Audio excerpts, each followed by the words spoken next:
Good morning, students.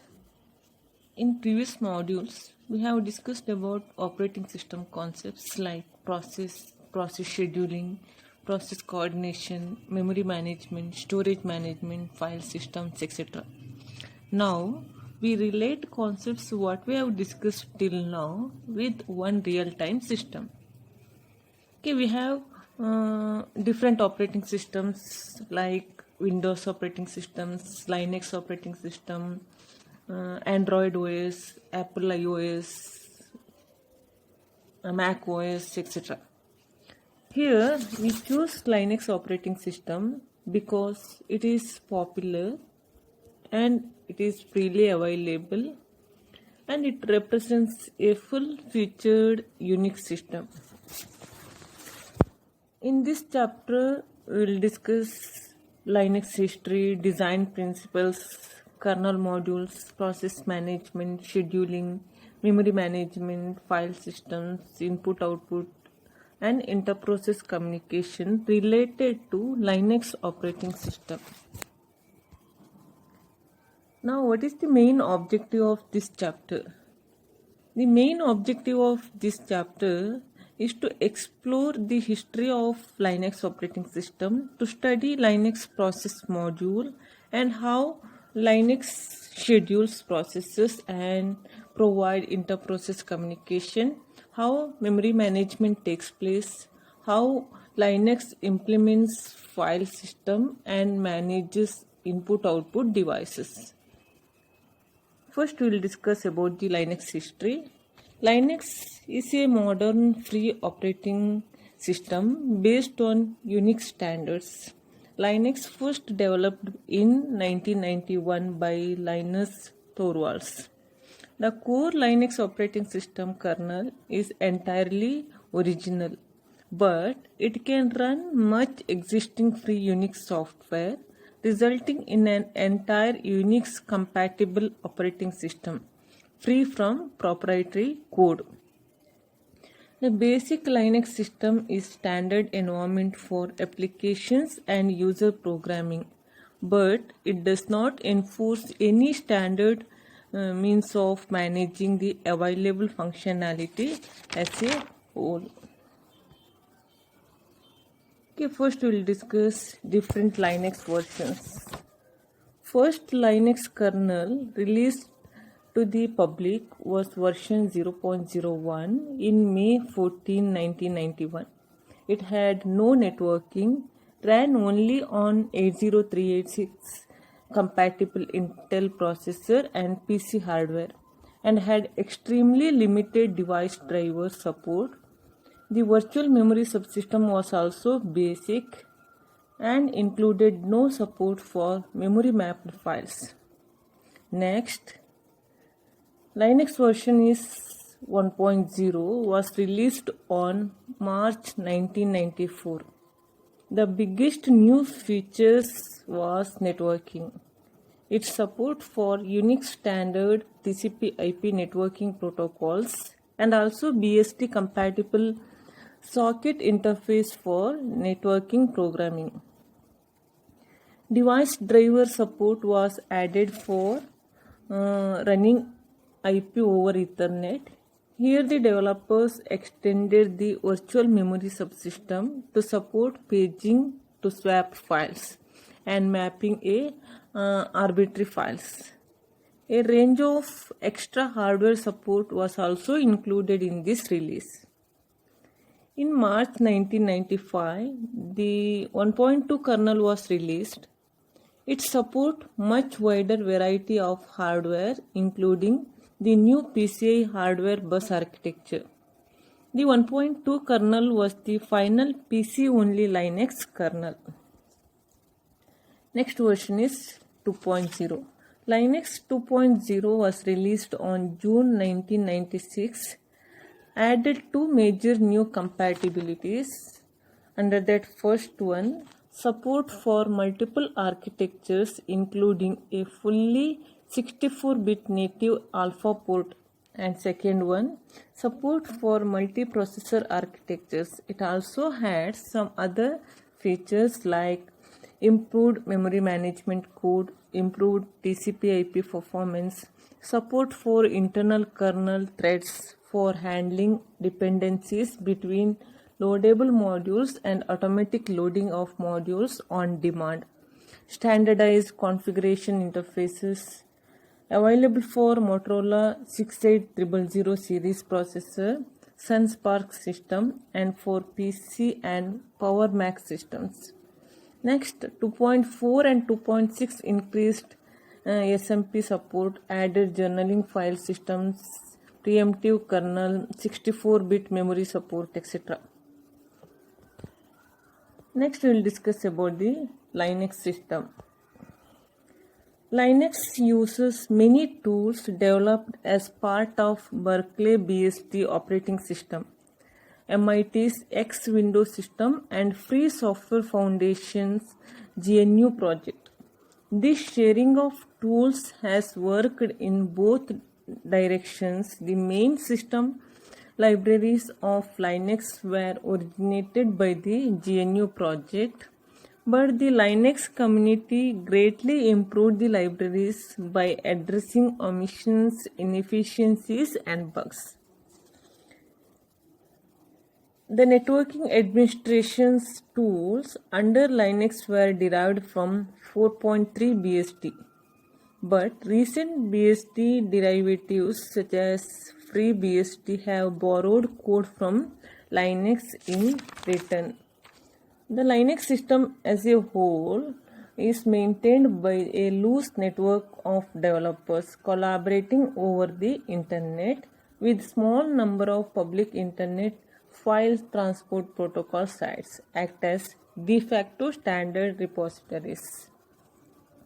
Next, we will discuss about the Linux distributions. In theory, anybody can install a Linux system by fetching the latest versions of the necessary system components from the FTP sites and compiling them.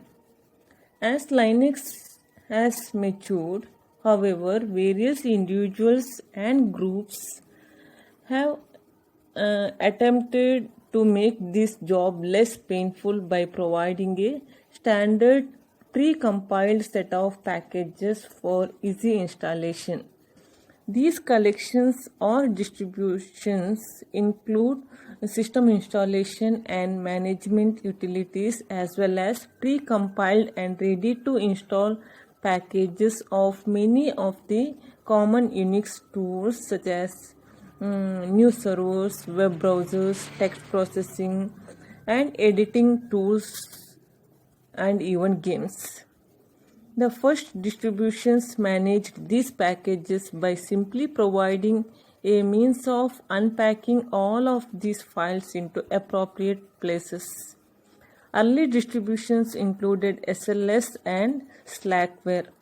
Red Hat and Debian are popular distributions from commercial and non-commercial sources. Next, we will discuss about the Linux licensing. The Linux kernel is distributed under GNU General Public License, the terms of which are set out by the Free Software Foundation. The main implications of the Linux licensing terms are that nobody using Linux or creating her own derivative of Linux can make the derived product proprietary. Software released under the GPL cannot be redistributed as binary only product. Okay, now we will discuss design principles of Linux. Linux is multi-user multitasking system with a full set of Unix compatible tools. Linux file system uses traditional Unix semantics, and the standard Unix networking model is implemented fully. Although Linux runs on a wide variety of platforms, mainly it was developed on PC architecture. Main design goals are speed, efficiency, and standardization. Okay, next we will discuss components of Linux system. Linux system consists of three main bodies of code, that is kernel, second one is the system libraries, and third one is system utilities. Okay, we will discuss all these three part one by one. First one is Linux kernel.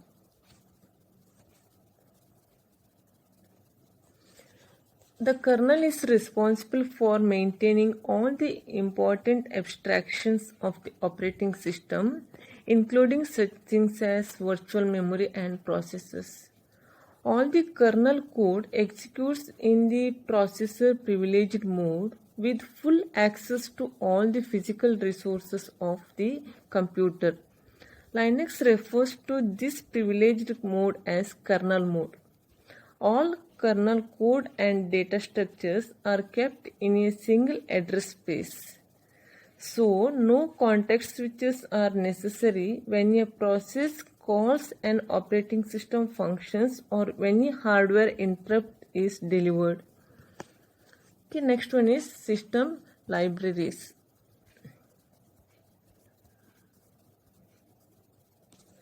The system libraries define a standard set of functions through which applications can interact with the kernel.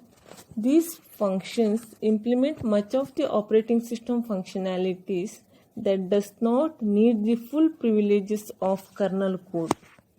Any operating system support code that does not need to run in kernel mode is placed into system libraries. The system libraries provide many types of functionalities. They allow applications to make kernel system service requests. Making system call involves transferring control from unprivileged user mode to privileged kernel mode. The libraries take care of collecting system call arguments and, if necessary, arranging those arguments in the special form necessary to make the system call.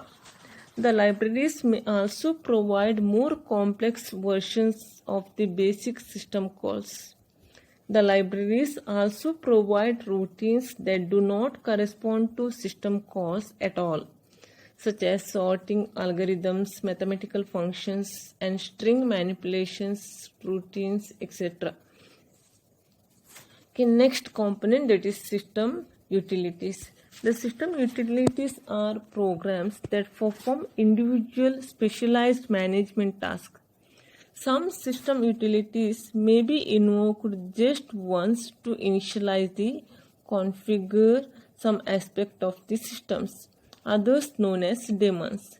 Daemons may run permanently, handling such tasks as responding to incoming network connections, accepting logon requests from terminals, and updating log files. The Linux system includes a wide variety of user mode programs, both system utilities and user utilities. The system utilities include all the programs necessary to initialize the system, such as those to configure network devices and to load kernel modules. Next, we will discuss about the kernel modules. The Linux kernel has the ability to load and unload arbitrary sections of kernel code on demand. That is, Linux kernel has the ability to load and unload arbitrary sections of the kernel code on demand. Those loadable kernel modules run in privileged kernel mode and have full access to all hardware capabilities of machines on which they run. In theory, there is no restrictions on what a kernel module is allowed to do. Typically, a module might implement a device driver, a file system, or a networking protocol. Kernel modules are convenient for several reasons. Linux source code is free, so anybody wanting to write kernel code is able to compile and modify kernel and to reboot to load that new functionalities. However, recompiling, relinking and reloading the entire kernel is difficult task to undertake. When you are developing new driver, if you use kernel modules, you do not have to make a new kernel to test a new driver. The driver can be compiled on its own and loaded into the already running kernel. Once a new driver is written, it can be distributed as a module so that other users can benefit from it without having to rebuild their kernels. The module support under Linux has three components, that is module management, driver registration and conflict resolution. First one is module management. Module management allows modules to be loaded into memory and to talk to the rest of the kernel. Module loading is split into two separate sections. First one, management sections of module code in kernel memory, and second one, handling of symbols that modules are allowed to reference. The module requester manages loading requested but currently unloaded modules. It also regularly queries the kernel to see whether a dynamically loaded module is still in use and will unload it when it is no longer actively needed. Next one is the device registration. Once the module is loaded, it remains no more than an isolated region of the memory until it lets the rest of the kernel know what new functionalities it provides. The kernel maintains dynamic table of all known drivers and provides a set of routines to allow drivers to be added to or removed from these tables at any time. The kernel makes sure that it calls a module's startup routine when that module is loaded and calls the module's cleanup routine before that module is unloaded. A module may register many types of drivers and may register more than one driver if it wishes. For example, a device driver might want to register two separate mechanisms for accessing the devices. The registration table includes device driver, file system, network protocols, and binary format. The device driver includes the character device, block device, or it may be the network interface device. File system may be anything that implements Linux virtual file system calling routines.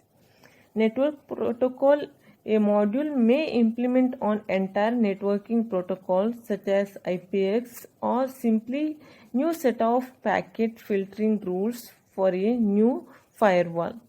Binary format, this format specifies a way of recognizing and loading a new type of executable files.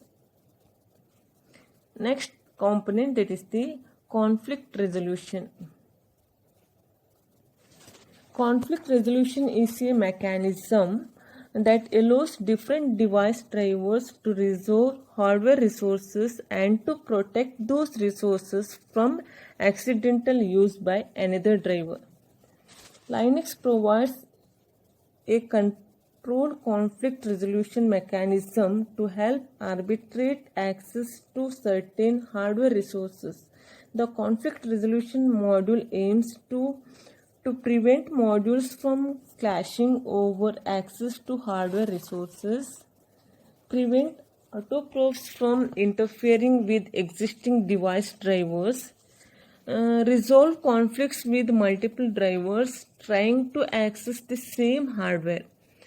For this, kernel maintains list of allocated hardware resources. The PC has a limited number of possible I/O ports, interrupt lines, and DMA channels. When any device driver wants to access such a resource, it is expected to resolve the resource within the kernel database first.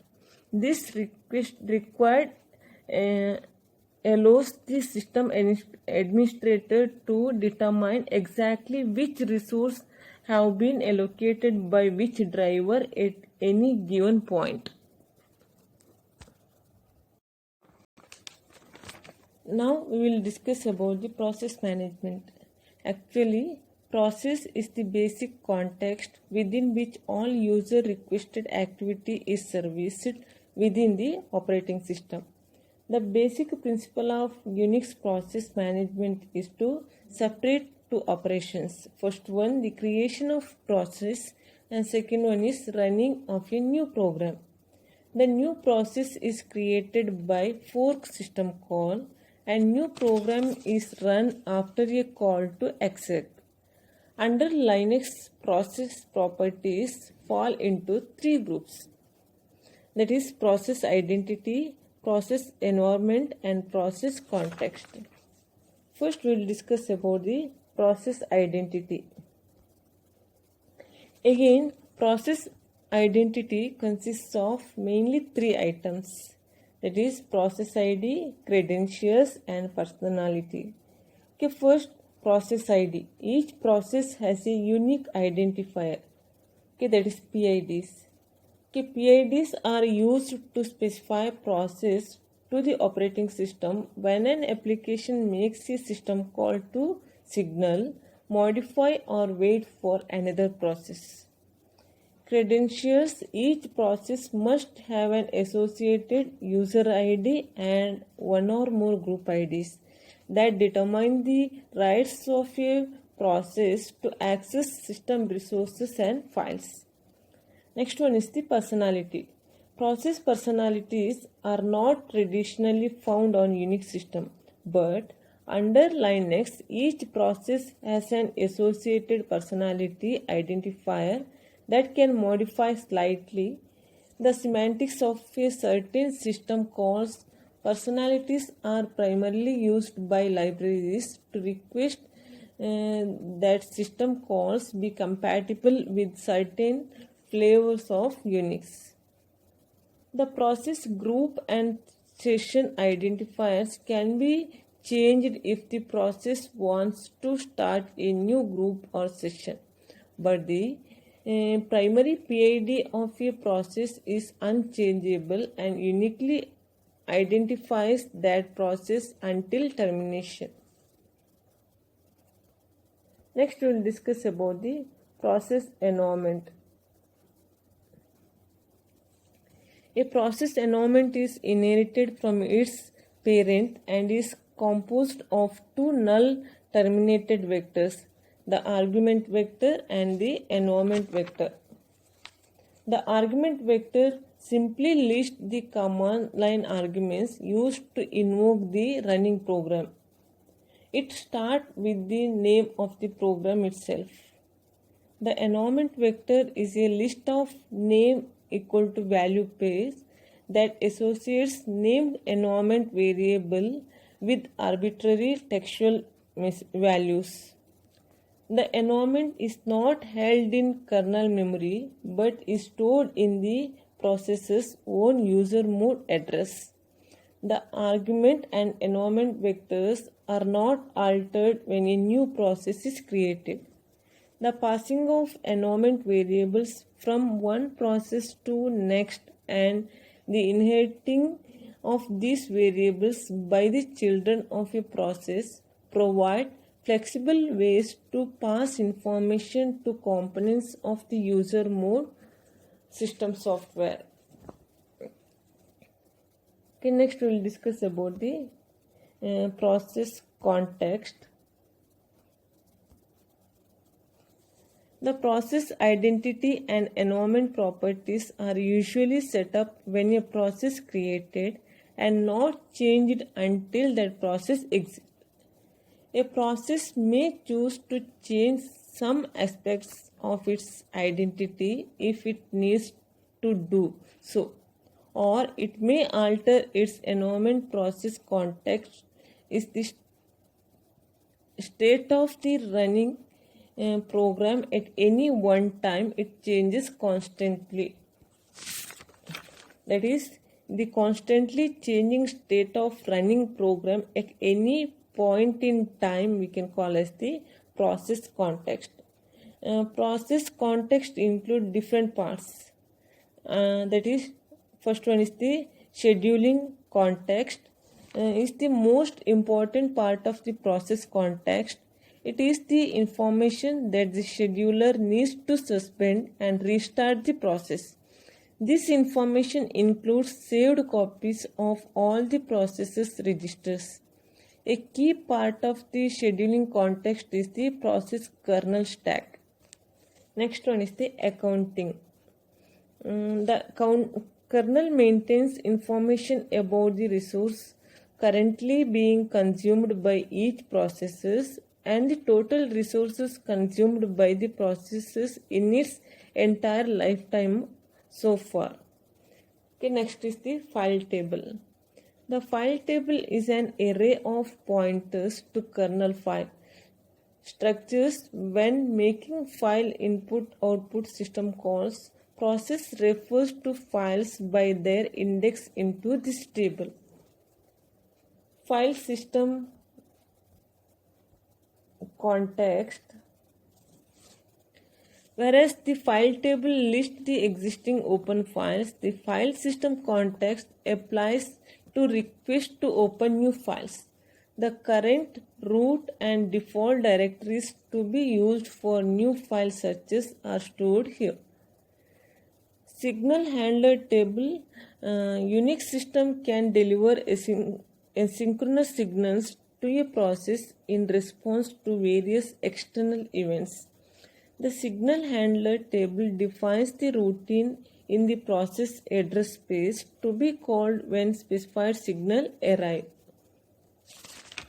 Virtual memory context describe the full contents of a process's private address space.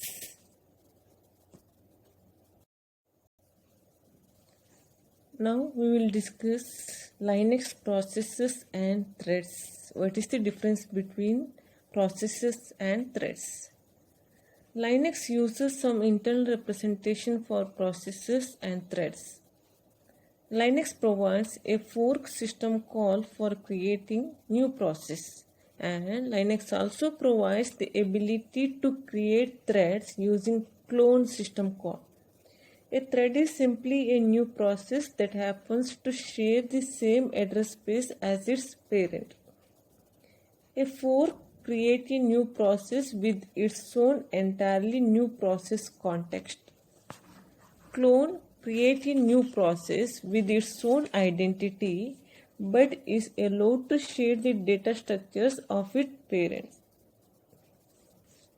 When clone is invoked, it is passed as a set of flags that determine how much sharing is to take place between the parent and the child task.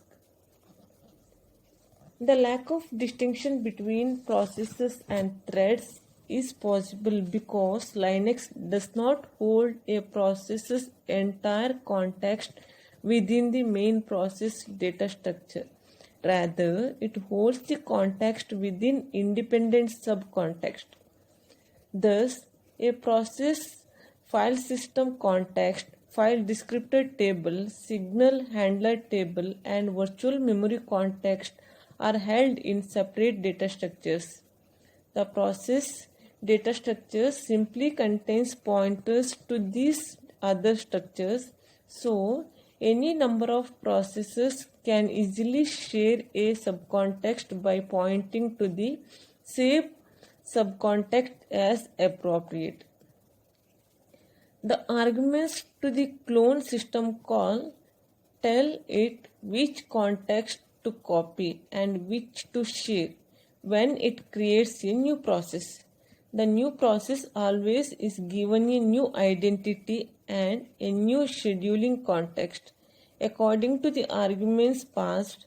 However, it may either create new subcontext data structures initialized to be copies of the parents or set up the new process to use the same subcontext data structures being used by the parent. The fork system call is nothing more than a special case of clone that copies all subcontext sharing none.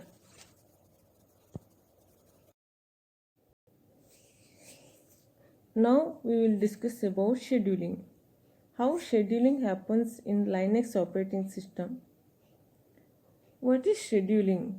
Scheduling is the job of allocating CPU time to different tasks or processes within an operating system.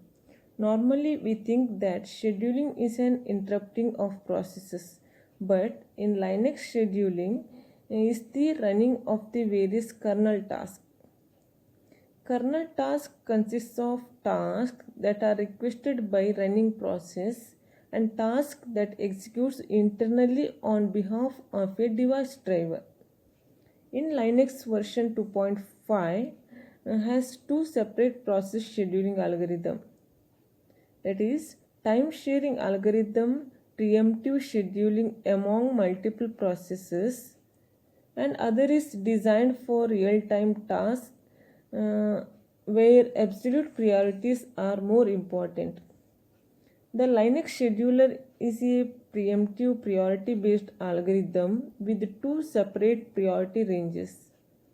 That is real time range from 0 to 99 and nice value ranging from 100 to 140. Now these two ranges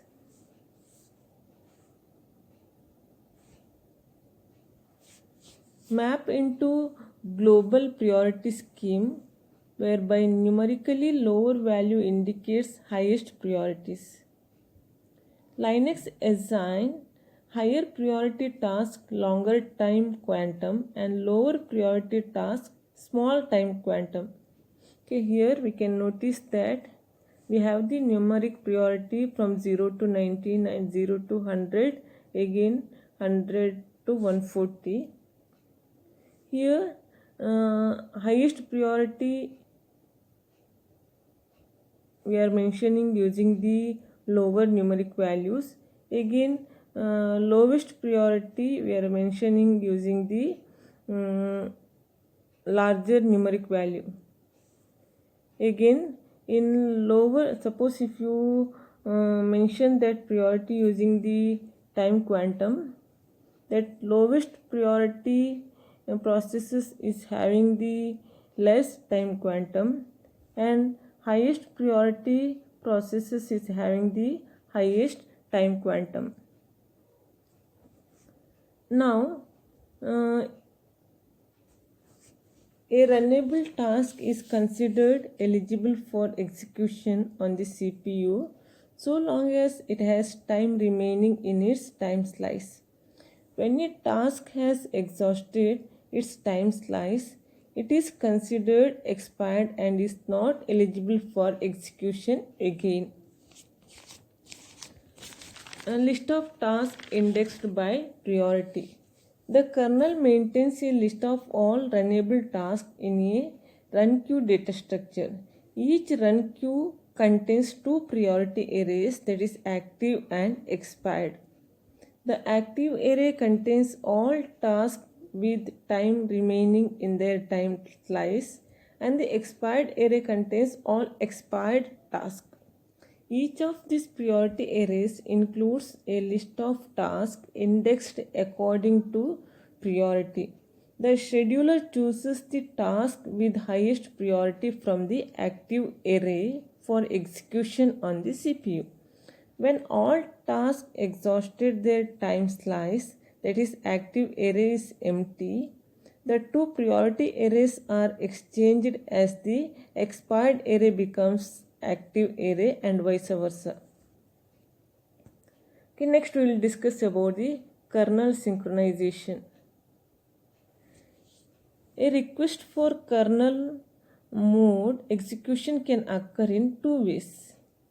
First one, running program may request an operating system service either explicitly via a system call or implicitly, for example, when a page fault occurs. Second one, a device driver may deliver a hardware interrupt that causes the CPU to start executing a kernel defined handler for that interrupt. Kernel synchronization requires a framework that will allow the kernel's critical sections to run without interrupting by another critical section. Linux uses two techniques to protect the critical sections. Under that first one, normal kernel code is non-preemptible. When a time interrupt is received while a process is executing a kernel system routine, the kernel's need underscore reschedule flag is set so that the scheduler will run once the system call has completed. And second one, the second technique applies to critical sections that occur in an interrupt service routine. By using the processor's interrupt control hardware to disable interrupts during a critical section, the kernel guarantees that it can proceed without the risk of concurrent access of shared data structures. To avoid performance penalties, Linux kernel uses a synchronization architecture that allows long critical sections run without having interrupt. Linux implements this architecture by separating interrupt service routine into two sections, that is,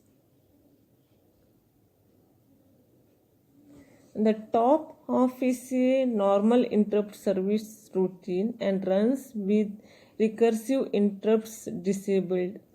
Interrupts of a higher priority may interrupt the routine, but interrupts of the same lower priorities are disabled.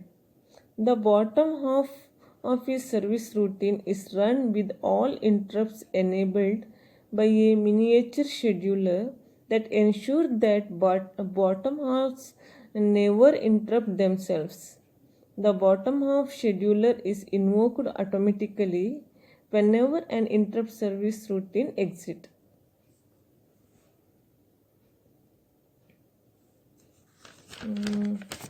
Next we will discuss about the process scheduling.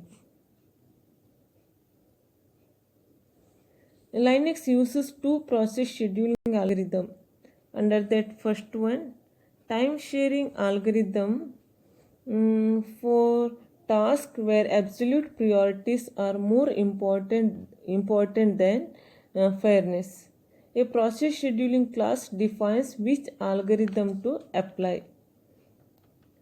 For time sharing process, Linux uses a prioritized credit based algorithm.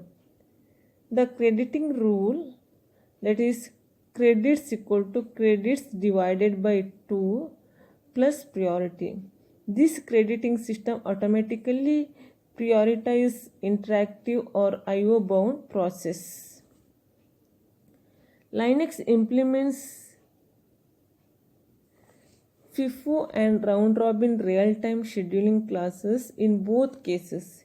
Each process has a priority in addition to its scheduling class. The scheduler runs the process with the highest priority for equal priority process.